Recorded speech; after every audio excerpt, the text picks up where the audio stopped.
સર્વાવતારધર્તારં ભુક્તિમુક્તિપ્રદાયકં વંદેહં શ્રેષ્ઠદેવં તં હરિકૃષ્ણં મનોહરમ. સહજાનંદ સ્વામી મહારાજની જય. આજે તારીખ 25 જાન્યુઆરી 2025.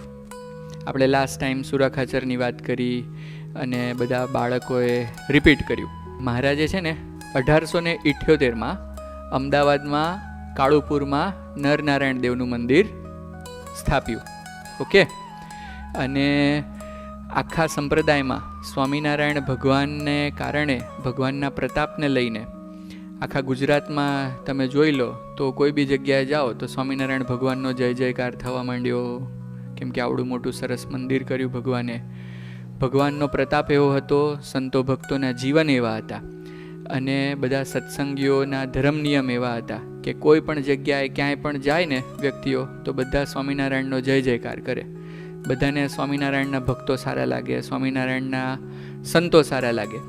એટલે થોડાક જ સમયમાં આખા ગુજરાતમાં વાત ફેલાઈ ગઈ કે સ્વામિનારાયણ ભગવાન છે, સ્વામિનારાયણના સંતો આવા છે અને આટલા સારા ધર્મ નિયમ પાડે છે. કોઈ દારૂ નથી પીતા, ચોરી નથી કરતા, વ્યભિચાર નથી કરતા, વ્યસન નથી કરતા અને ભલભલા દરબારો જે કોઈના વશમાં ના આવે, ધર્મ નિયમમાં રાખવા અઘરા પડી જાય, એવા બધા ભક્તો પણ ભગવાનની મરજીમાં જીવવા માંડ્યા અને એમને ગમે તેવું જીવન જીવવા માંડ્યા. એટલે આખા ગુજરાતમાં બહુ સારું વાતાવરણ છવાઈ ગયું. આવું બધું જોઈને અમુક દ્વેષી હોય ને, આપણે અહીંયા કંઈક સારી એક્ટિવિટી કરતા હોઈએ આ મંદિરે, તો બધાને જે વસ્તુ ગમે એવું જરૂરી નથી, કોકને ના પણ ગમે. યા તો અમુક એ જમાનામાં અમુક દ્વેષી લોકો હતા, એ લોકો બધી અફવાઓ ઉડાડવા માંડ્યા કે જે સ્વામિનારાયણ ભગવાન છે એ તો આમ છે, તેમ છે, એમણે ભૂત વશ કર્યો છે અને સિદ્ધિઓ વાપરે છે અને આમ કરીને બધા ચમત્કારો કરે છે. તો એ બધા પ્રકારના જે કોઈ પ્રશ્નો ઊભા થતા હતા એને આપણા જે સંતો હતા એ પહોંચી વળતા હતા. અને પાછું કોઈ પણ વ્યક્તિ સૂર્ય હોય એ સૂર્યની સામે ધૂળ નાખે તો સૂર્યને ધૂળ પહોંચે ખરી? એમ દ્વેષીઓ ગમે તેટલી મહેનત કરે અને ભગવાનના જીવન ઉપર ધૂળ નાખવાનો પ્રયત્ન કરે, પણ ભગવાન તો સૂર્ય જેવા હતા એટલે કોઈ પ્રકારનો ક્યારેય પ્રશ્ન આવ્યો નહીં. એમ કરતાં કરતાં વર્ષો જતા ગયા, સત્સંગ પ્રસરતો ગયો અને બધાને સત્સંગમાં ખૂબ સુખ આવવા માંડ્યું. તેવામાં એક પ્રશ્ન નવો ઊભો થયો.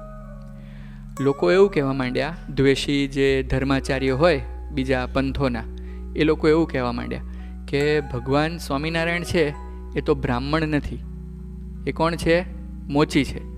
એ કે ઉત્તર પ્રદેશ બાજુના મોચી છે અને ગુજરાતમાં આવીને પોતે બ્રાહ્મણ બની ગયા છે અને બધા હરિભક્તોને દીક્ષા આપે છે અને આમ કરે છે, તેમ કરે છે, એવી બધી અફવાઓ ફેલાવવા માંડ્યા. હવે જ્યારે આવી અફવાઓ ફેલાવા લાગી ત્યારે જે દ્વેષી ધર્માચાર્યો હોય એ લોકોને સમજાવવા માટે કાંઈક તો કરવું. તો બધા સંતોને આ બાબતથી ચિંતા થઈ. પછી બધા સંતો મહારાજ પાસે ગયા અને મહારાજ આગળ જઈને આ ચિંતા વ્યક્ત કરી કે મહારાજ, અત્યારે ગુજરાતમાં અમુક ધર્માચાર્યો આપના વિશે આવી ખોટી અફવા ફેલાવી રહ્યા છે અને સત્સંગમાં અસંતુલન થઈ જાય એવી પરિસ્થિતિ સર્જી રહ્યા છે. તો મહારાજ કંઈક કૃપા કરો. તો મહારાજ કહે કે ભાઈ એ તો જે થવાનું હશે થશે. તો સંતો કે ના મહારાજ, અમારી એવી ઈચ્છા છે કે તમે બ્રાહ્મણ કુળથી છો એવું અમે બધા તો જાણીએ છીએ, પણ આ ગુજરાતના માનવીઓને જાણ્યામાં આવે એટલા માટે આપણે ધર્મકુળને અયોધ્યાથી અહીંયા તેડાવવું છે. તો મહારાજ કે તમને બધા સંતોને યોગ્ય લાગતું હોય તો એવું કરો, અમને કોઈ પ્રશ્ન નથી. પછી મહારાજની અનુમતિ લઈને માયાજીતાનંદ સ્વામી એ ઉત્તર પ્રદેશ ગયા. ધર્મકુળમાં જઈને એમના પરિવારજનોને, રામપ્રતાપભાઈ, ઈચ્છારામભાઈ, સુવાસિની ભાભી, એ બધાને આ વાત કરી કે તમારા ભાઈ જે 11 વર્ષની ઉંમરે ઘર છોડીને જતા રહ્યા હતા એ અત્યારે ગુજરાતમાં રહે છે અને ગુજરાતમાં ભગવાન તરીકે પૂજાય છે અને સાક્ષાત ભગવાન છે. તો આપ સૌ એમના દર્શને, આટલા વર્ષો થઈ ગયા પણ એમના દર્શને ગુજરાત પધારો. ત્યારે 1880 વિક્રમ સંવત 1880માં સૌ પ્રથમવાર ધર્મકુળ ગુજરાત પધાર્યું. ધર્મકૂળ ગુજરાત પધાર્યું, મહારાજના દર્શન કર્યા, બધા ખૂબ ખૂબ આનંદિત થઈ ગયા. અને 1878માં મહારાજે આ અમદાવાદનું મંદિર સ્થાપ્યું. પછી ધર્મકૂળ આવ્યું અને પછી 1881માં વડતાલનું મંદિર સ્થાપ્યું. તો વડતાલના મંદિરમાં મહારાજે લક્ષ્મીનારાયણ દેવ પધરાયા અને અમદાવાદ દેશમાં નરનારાયણ દેવ પધરાયા. જો આ અમદાવાદનું મંદિર, અહીંયા મહારાજે નરનારાયણ દેવ પધરાયા. અને ત્યાં જો નરનારાયણ દેવના દર્શન 1878માં યા પહેલું વહેલું મંદિર સ્વામિનારાયણ સંપ્રદાયનું.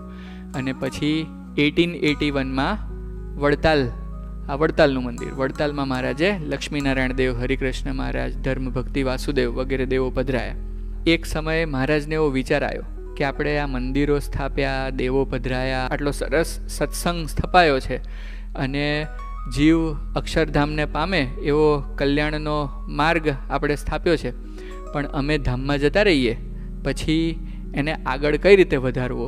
તો મહારાજને એવો વિચાર આવ્યો કે આપણે એવું કરીએ તો સારું કે સંતોમાંથી કોકને આચાર્ય બનાવીએ, અને આચાર્ય બનાવીને પછી અમે કદાચ આ પૃથ્વી ઉપર ના હોઈએ તો એ આ ધર્મધુરા સંભાળે. તો મહારાજે બધા સંતોને ભેગા કર્યા અને ભેગા કરીને સંતોને વાત કરી કે સંતો, અમને એવી ઈચ્છા છે કે આપમાંથી અમે કોઈને આચાર્ય બનાવીએ અને પછી અમે આ પૃથ્વી ઉપર ના હોઈએ ત્યારે તમે આ સત્સંગની જાળવણી કરો ને સત્સંગ આગળ વધારો. તો સંતોને એમ થયું કે ના મહારાજ, આચાર્ય તો અમારે બનવું નથી, કેમ કે જે કોઈ વ્યક્તિ આચાર્ય બને એમણે ગૃહસ્થોનું ધ્યાન રાખવું પડે, તો બાઈઓનું રાખવું પડે, ભાઈઓનું રાખવું પડે, આખા સત્સંગનું રાખવું પડે. તો અમારે તો બહેનો સાથે વાત કરાય નહીં, અમારે એમના પ્રસંગમાં અવાય નહીં. તો એવું આપણે કરીએ કે ધર્મકૂળ અહીંયા આપણે જેમને બોલાયા છે એમાંથી કોકને આચાર્ય બનાવીએ તો બહુ સારું. તો મહારાજ કે તમે બધા સંતો કહો છો તો આપણે એ પ્રમાણે કરીએ.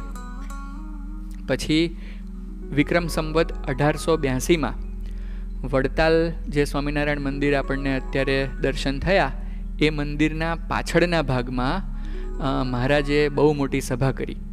વિક્રમ સંવત 1882 કાર્તિક સુદ એકાદશી, કાર્તિકી સમયો હતો એટલે દેશથી ગામથી બધા ભક્તો ત્યાં પધાર્યા હતા. અને મહારાજે સભા કરીને ત્યાં જાહેરાત કરી કે ભાઈ અમે સંતો સાથે ચર્ચા કરી છે અને સંતોનો ને અમારો મત એવો છે કે જે ધર્મકૂળ છે એમાંથી આપણે આચાર્યની સ્થાપના કરવી. તો મહારાજે ત્યાં જાહેરાત કરી અને પછી આચાર્ય સ્થાપવાનું નક્કી કર્યું. સત્સંગના જે વડા હોય એમને શું કહેવાય? આચાર્ય કહેવાય. તો મહારાજે કીધું, એ વખતે તો મહારાજ હતા એટલે મહારાજ પોતે જ આચાર્ય હતા, પણ હવે મહારાજની હયાતીમાં જ મહારાજે આચાર્ય સ્થાપવાનું નક્કી કર્યું. અને એ પણ ક્યાંથી? ધર્મકૂળમાંથી. તો આપણને એમ પ્રશ્ન થાય કે ભાઈ આચાર્યનું કામ શું, કરે શું આચાર્ય? તો મહારાજે એમના ધર્મોમાં કીધું કે આચાર્ય ધર્મનું રક્ષણ કરે, સંતોને મહાભાગવતી દીક્ષા આપે, ગ્રહસ્થ હરિભક્તો જે મુમુક્ષુ હોય એ લોકોને દીક્ષા આપે, એમને ગુરુ મંત્ર આપે અને સંપ્રદાય આગળ વધારે. તો આવું કામ કોનું? આચાર્યનું. તો મહારાજે 2 આચાર્ય સ્થાપવાનું નક્કી કર્યું. આ સભામાં મહારાજે બંધારણ બાંધ્યું. બંધારણને આપણે દેશ વિભાગનો લેખ પણ કહીએ છીએ, રાઈટ? તો મહારાજના મોટા ભાઈ હતા, એમનું નામ શું? કોણ કહેશે? ચાલો, મહારાજના મોટા ભાઈ રામપ્રતાપજી. રામપ્રતાપજીના પુત્ર અયોધ્યા પ્રસાદજી, એમને મહારાજે દત્તક લીધા અને એમને અમદાવાદ દેશની ગાદી સોંપી. ભારતના 2 વિભાગ, ઉત્તર ભારત એ અમદાવાદ દેશમાં આવે અને દક્ષિણ ભારત વડતાલ દેશમાં આવે, રાઈટ?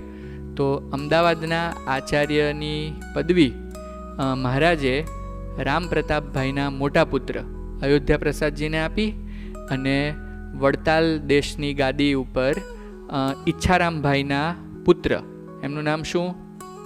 રઘુવીરજી મહારાજ. તો રઘુવીરજી મહારાજને ગાદી સોંપી અને બંને આચાર્યોની આવી રીતે ભગવાને સ્થાપના કરી અને એમને પોતાની હયાતીમાં જ ધર્મધુરા સોંપી.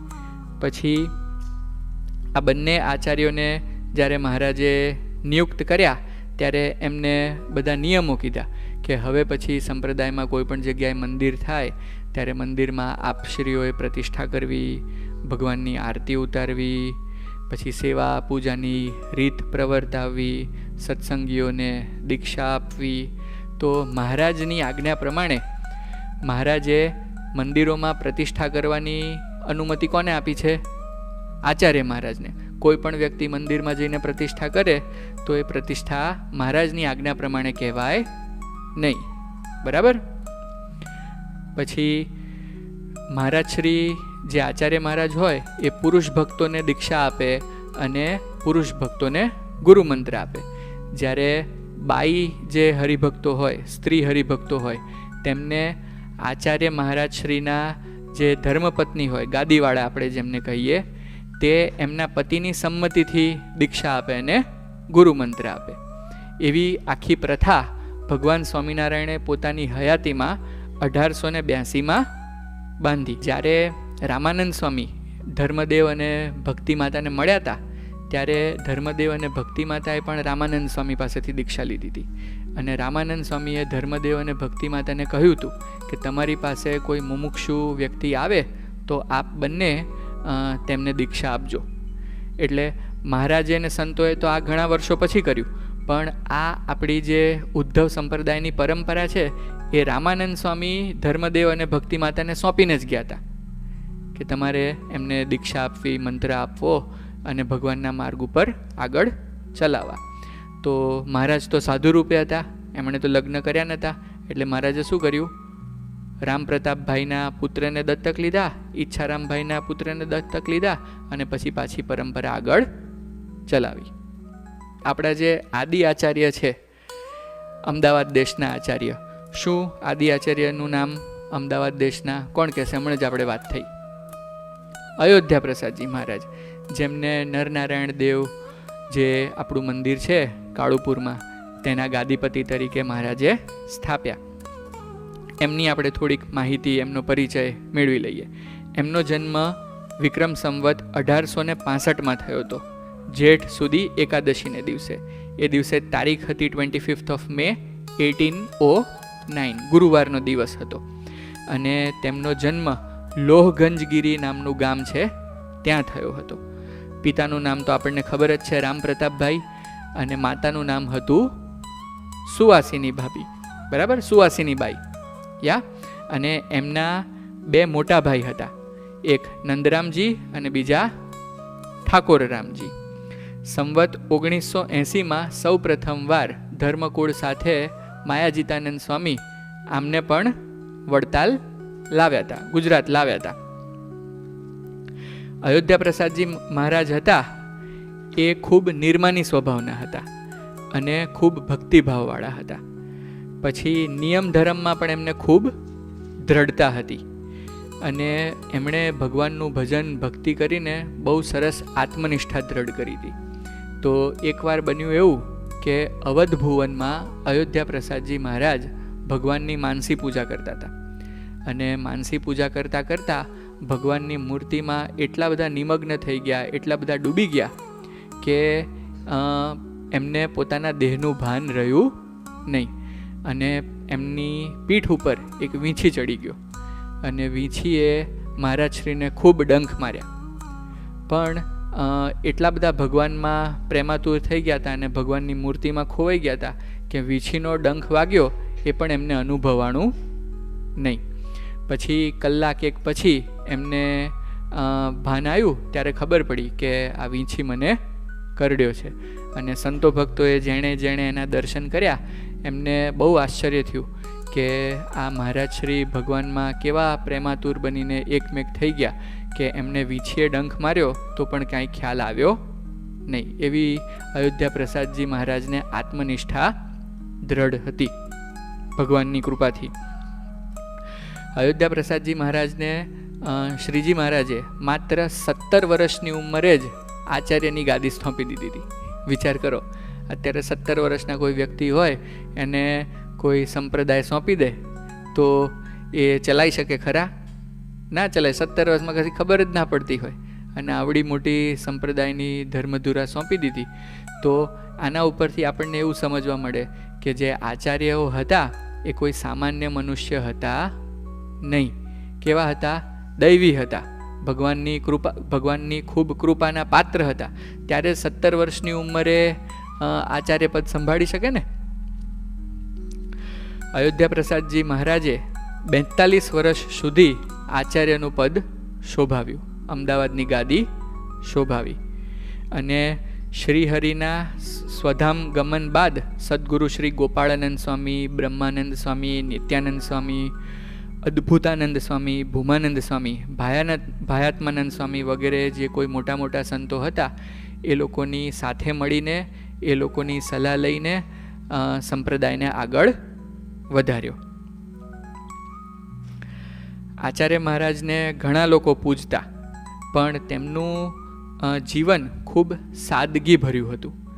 જરાય એમને આટલા બધા લોકો પૂજતા, આટલા બધા સંતો માન આપતા, તો પણ એમને કોઈ પણ વાતનું જરાય માન ક્યારેય આવતું નહીં. અને એમને ભગવાન પ્રત્યે કીર્તન ભક્તિ પણ બહુ હતી. ભગવાનના બહુ સરસ સરસ એ પદો રચતા. હમણાં આપણે સભાના સ્ટાર્ટિંગમાં એક જે પદ ગાયું, કૃષ્ણ હરિ હરિ કૃષ્ણ મનોહર, એ પણ અયોધ્યા પ્રસાદજી મહારાજે પોતે લખ્યું છે. તો આવા તો અનેક પદો મહારાજશ્રીએ લખ્યા છે. પછી એમના કાર્યકાળમાં એ આવા પદો પણ રચતા અને સત્સંગનો બહોળો પ્રચાર થાય તે માટે સૌ પ્રથમ અત્યારે આપણે જે છપૈયામાં 3 શિખરવાળું ઘનશ્યામ મહારાજના મંદિરના દર્શન કરીએ છીએ ને, એ અયોધ્યા પ્રસાદજી મહારાજે ખૂબ દ્રવ્ય ખર્ચીને આજથી વર્ષો પહેલાં છપૈયામાં આટલું સરસ મંદિર નિર્માણ કર્યું. પછી એ ઉપરાંત ઘણી બધી જગ્યાએ ભગવાનની ઈચ્છા હતી એટલે મૂળીમાં મંદિરની સ્થાપના કરી, જેતલપુરમાં કરી, સિદ્ધપુરમાં કરી, માણસામાં કરી, ઈડર, પ્રાંતિજ, માંડવી, ભુજ વગેરે ઘણી બધી જગ્યાએ અયોધ્યા પ્રસાદજી મહારાજે મંદિરોની સ્થાપના કરી. પછી છપૈયામાં નારાયણ સરોવર છે ને, ત્યાં પહેલાં ઘાટ નહોતો, એ ઘાટ પણ અયોધ્યા પ્રસાદજી મહારાજે બંધાવ્યો. અને ધર્મદેવનું જે ગામ હતું ત્યાં બધા જ બ્રાહ્મણોને બોલાવીને બહુ મોટી ચોરાસી પણ એમણે કરાવી હતી, જેનું ઘણા બધા શાસ્ત્રોમાં ઉલ્લેખ છે. બધા ખૂબ રાજી થયા. પછી અયોધ્યા પ્રસાદજી મહારાજના સમયકાળમાં ભૂમાનંદ સ્વામી થઈ ગયા. તો ભૂમાનંદ સ્વામીને પ્રેરણા કરીને એમણે ઘનશ્યામ લીલામૃત સાગર નામનો ગ્રંથ પણ રચાવડાયો. પછી ગ્રંથનું આ જે ઘનશ્યામ લીલામૃત સાગર નામનો જે ગ્રંથ છે એનું સંપાદન મહાદેવભાઈ કરીને એક હરિભગત થઈ ગયા, એમણે કર્યું છે. અને એમના જે દાદા હતા આણંદજીભાઈ, એ બહુ સારા ભગવદીય ભક્ત હતા અને એ અયોધ્યા પ્રસાદજી મહારાજના સમકાલીન હતા. તો એ અયોધ્યા પ્રસાદજી મહારાજને મળ્યા હતા. તો એમના અનુભવની વાત છે. તેઓ એવું કહેતા, અયોધ્યા પ્રસાદજી મહારાજ જ્યારે આ પૃથ્વી પર હતા ત્યારે એ કૃપા દ્રષ્ટિએ કરીને કોઈ પણ વ્યક્તિને ઉપદેશ આપે, કોઈના માથે હાથ મૂકી દે કે કોઈની પર રાજીપો વ્યક્ત કરે તો જે સામેવાળો વ્યક્તિ હોય ને એ તરત પૂર્ણ કામ થઈ જતો અને એના જે અંતરશત્રુઓ હોય એ બધા નાશ પામી જતા. તો આવો પરચો તો આપણને શ્રીજી મહારાજમાં જોવા મળતો અને એવું ને એવું સામર્થ્ય આપણને અયોધ્યા પ્રસાદજી મહારાજમાં પણ આવું ઘણી બધી જગ્યાએ જોવા જાણવા મળ્યું. પછી મહારાજશ્રીએ તત્વાર્થ દીપિકા નામનો ગ્રંથ પણ સત્સંગી જીવન ઉપર એમણે રચાવેલો અને સ્થાપત્ય કળામાં પણ ખૂબ એમને રસ હતો. તો અમદાવાદ મંદિરના ચોકમાં જે હવેલી છે ને એ પણ એમના સમયમાં થઈ હતી, બનાવવામાં આવી હતી. પછી જેમ આગળ જે બધા મંદિરોના નામ કીધા એવી જ રીતે ડુંગરપુરમાં, ઈડરમાં, જેતલપુરમાં, સિદ્ધપુર, માંડવી, કચ્છ ઘણી બધી જગ્યાએ મહારાજશ્રીએ મંદિરો સ્થાપ્યા. મહારાજશ્રીનો સ્વભાવ એવો હતો કે કોઈ પણ હરિભક્તનું દુઃખ એનાથી સહન નહોતું થતું. કોઈ હરિભક્તોને ક્યારેક દુઃખ આવી જાય તો એ પોતે ચિંતાતુર થઈ જતા અને હરિભક્તોની સહાય થઈ શકે, હરિભક્તો દુઃખમાંથી બચી શકે એની માટે પૂરતો પ્રયત્ન કરતા. એનો દાખલો આપતો એક પ્રસંગ છે. અમદાવાદ દેશમાં એક કાકાભાઈ નામના હરિભક્ત હતા. એમને વ્યવહારિક કંઈક દુઃખ આવી પડ્યું તો એ જમાનામાં એમની ઉપર બહુ મોટો કેસ થઈ ગયો. તો કેસ થઈ ગયો તો એના નિવારણ માટે અમદાવાદમાંથી ગુજરાતમાંથી સારા વકીલો શોધ્યા, પણ એ કેસનું કાંઈ નિવારણ આવ્યું નહીં.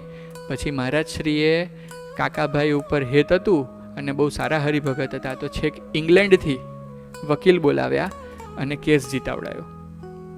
એવા પ્રકારનું મહારાજશ્રી બધા હરિભક્તોનું ધ્યાન રાખતા હતા. એક બીજો પણ પ્રસંગ છે કે એક પાટીદાર સમાજનું એક કુટુંબ હતું. તો એ કુટુંબ આખું સ્વામિનારાયણ ભગવાનનું આશ્રિત થયું, અને એ કુટુંબમાં જે છોકરો હતો એ છોકરાના વ્યવસાય નક્કી થયા કોઈ બીજી જ્ઞાતિના વ્યક્તિઓ સાથે. તો જ્યારે આ પાટીદાર સમાજ સ્વામિનારાયણ ભગવાનના આશ્રિત થયા તો અમુક સ્વામિનારાયણ ભગવાનના દ્વેષી હોય ને એ આ પાટીદારના વેવાઈને જઈને મળ્યા અને એની કાન ભંભરણી કરી કે ભાઈ આ તમારા જે વેવાઈ છે પાટીદાર એ તો સ્વામિનારાયણના સત્સંગી થયા છે, અને સ્વામિનારાયણ તો કાંઈ ભગવાન નથી ને તૂત છે ને પાખંડ છે, આવું બધું કાંઈક એને સમજાવ્યું. તો એ જે વેવાઈ હતા એને એવું કીધું કે તમે પાટીદારોને જઈને એમ કહો કે જે વરરાજા છે એ લગ્નના માંડવામાં આવીને જાહેરમાં એવું બોલે કે હું સ્વામિનારાયણનો નથી, તો જ હું લગ્ન કરીશ, નહીતર નહીં કરું. તો આ જે વેવાઈ હતા એમણે તો જઈને પાટીદાર જે એમના બીજા વેવાઈ હતા એમને જઈને વાત કરી કે ભાઈ તમારે જાન લઈને અમારા ત્યાં આવવાનું અને પછી માંડવામાં આ વાત કરવાની, તમારો છોકરો એવું બોલવો જોઈએ કે ભાઈ અમે તો સ્વામિનારાયણના નથી, તો જ અમે અમારી દીકરી પરણાવશું, નહીતર પરણાવશું નહીં. તો આના જે પિતા હતા, વરના પિતા, એણે એવું કહ્યું કે ભાઈ અમે તો સ્વામિનારાયણના છીએ, અમારાથી તો એ નહીં થાય, પણ અમે અમારા પુત્રને સમજાવવાનો પ્રયત્ન કરશું. પછી એ વરના પિતાએ પુત્રને સમજાવવાનો પ્રયત્ન કર્યો કે ભાઈ તમારા જે સસરા છે એની આવી ઈચ્છા છે, તમારે પરણવું હોય તો આવું તમારે બોલવું પડશે. તો આ છોકરો વર તો બિચારો થોડો ચિંતામાં આવી ગયો કે ભાઈ આપણે સ્વામિનારાયણ ભગવાનના આશ્રિત થયા છીએ અને આવું બોલવાનું થાય અને ભગવાનને પોતાના ઈષ્ટદેવ નહીં માનવા, આ તો થોડી કોઈને પસંદ આવે. તો બિચારા ચિંતામાં ને ચિંતામાં એક દિવસ નરનારાયણ દેવના મંદિર અમદાવાદ ગયા, ભગવાનને પ્રાર્થના કરી. ભગવાનને પ્રાર્થના કર્યા બાદ મહારાજશ્રીના દર્શને ગયા.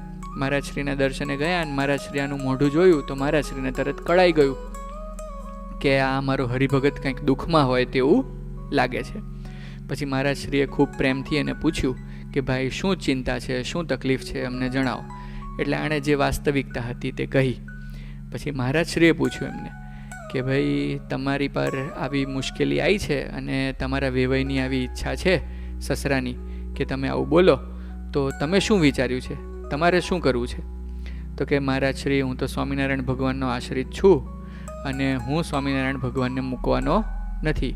ભલે એમને એમની દીકરી આપવી હોય તો આપે, ના આપવી હોય તો ના આપે, પણ હું સ્વામિનારાયણ ભગવાનનો સત્સંગ મૂકવાનો નથી. આવી વાત કરી તો મહારાજશ્રી ખૂબ રાજી થઈ ગયા. મહારાજશ્રી એના માથે 2 હાથ મૂકી દીધા, આશીર્વાદ આપ્યા.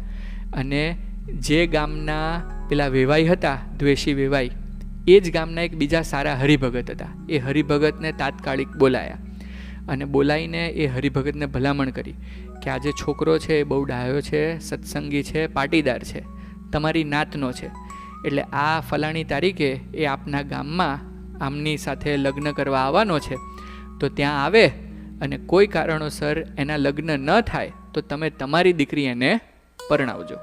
તો મહારાજશ્રીની આવી ભલામણથી જે પેલા પાટીદાર ભાઈ હતા જેના ગામમાં આ ભાઈ જાન લઈને જવાના હતા એ માની ગયા અને આ બધું ફિક્સ થઈ ગયું. પછી તો આ છોકરો આનંદમાં પાછો ઘરે ગયો. ઘરે જઈને એના કુટુંબીજનોને વાત કરી અને વાત કરીને જે તે દિવસે જાન લઈને જવાનું હતું એ દિવસે જાન લઈને એ લોકો લગ્ન માટે ગયા.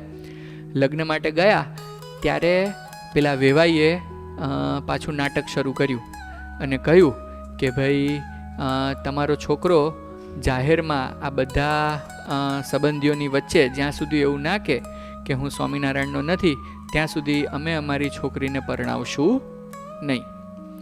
તો પેલો છોકરો તો હવે મહારાજશ્રીના આશીર્વાદ હતા, ભગવાનના આશીર્વાદ હતા અને કદાચ આ તૂટી જાય તો બીજું તો નક્કી જ હતું. એટલે આણે એવું કીધું કે ભાઈ અત્યારે તો આ માંડવામાં ખાલી થોડાક જ માણસો દેખાય છે, સ્ત્રી ભક્તો તો દેખાતા નથી. તો એક કામ કરો, જેટલા સ્ત્રી ભક્તો છે ને એ બધાને બોલાવી લો, અને કોઈ આગા પાછા આંટા મારતા હોય બધાને બોલાવી લો, પછી હું બોલું. તો પેલા વેવાઈ તો ખુશ થઈ ગયા, કેમ કે એની જે ઈચ્છા હતી એ થતી હતી. એટલે બધાને ભેગા કર્યા, અને ભેગા કર્યા પછી આ જે વર હતો એણે એના સાસુને પકડ્યા, અને સાસુને પકડીને એવું કીધું કે તમે સાસુમાં એવી જાહેરાત કરો કે આ તમારા જે ધણી છે એ તમારા ધણી નથી, પછી હું એવી જાહેરાત કરું કે હું સ્વામિનારાયણ ભગવાનનો નથી. તો પેલા સાસુમાં કે ભાઈ એ તો મારા ધણી છે, તો હું એવું કઈ રીતે કહી શકું કે મારા ધણી નથી? તો કે જે રીતે તમે મને એવું કહો છો કે આ સ્વામિનારાયણ ભગવાનનો હું નથી એવું બોલવાનું કહો છો, સ્વામિનારાયણ ભગવાન તો મારા ઈષ્ટદેવ છે, તો હું એવું કઈ રીતે બોલી શકું કે સ્વામિનારાયણ ભગવાનનો હું નથી? તમે બોલો તો પછી હું બોલીશ. તો સાસુમાં તો કે ના ભાઈ એવું તો હું બોલીશ નહીં. તો આ કે હું પણ એવું નહીં બોલું કે હું સ્વામિનારાયણ ભગવાનનો નથી. પછી આ વરે એવું કીધું કે ભાઈ જો હું અહીંયા લગ્ન કરવા માટે આવ્યો છું, અને તમારી ઈચ્છા હોય તો પરણાવો, તમને ગરજ હોય તો, અને તમને ગરજ ના હોય તો કશો વાંધો નહીં. તો પેલા વેવાઈ તો ટેન્શનમાં આવી ગયા, અને એને એમ થયું કે ના ભાઈ આ મારું માન્યો નથી. એટલે હમ પર ઘા વાગ્યો, એટલે કે ભાઈ આપણે તો નથી પરણાવા. પણ એના જે કુટુંબીજનો હતા વેવાઈના એ થોડા સુગ્ન હતા. એ વેવાઈને જઈને સમજાયા કે ભાઈ આ બધું નક્કી કરીને આવ્યો છે, અને તમે લગ્ન નહીં કરો તો બીજી કન્યા એની માટે તૈયાર જ છે, એટલે એની સાથે તમારી કન્યાને લગ્ન કરાવી લો, અને આવી બધી ખોટી બાબતોમાં પડશો નહીં. તો વેવાઈ માની ગયા, અને પછી સુખેથી ભગવાન સ્વામિનારાયણનો આશરો રાખ્યો, મહારાજ શ્રીની મદદ લીધી, તો આવું સરસ કામ થઈ ગયું.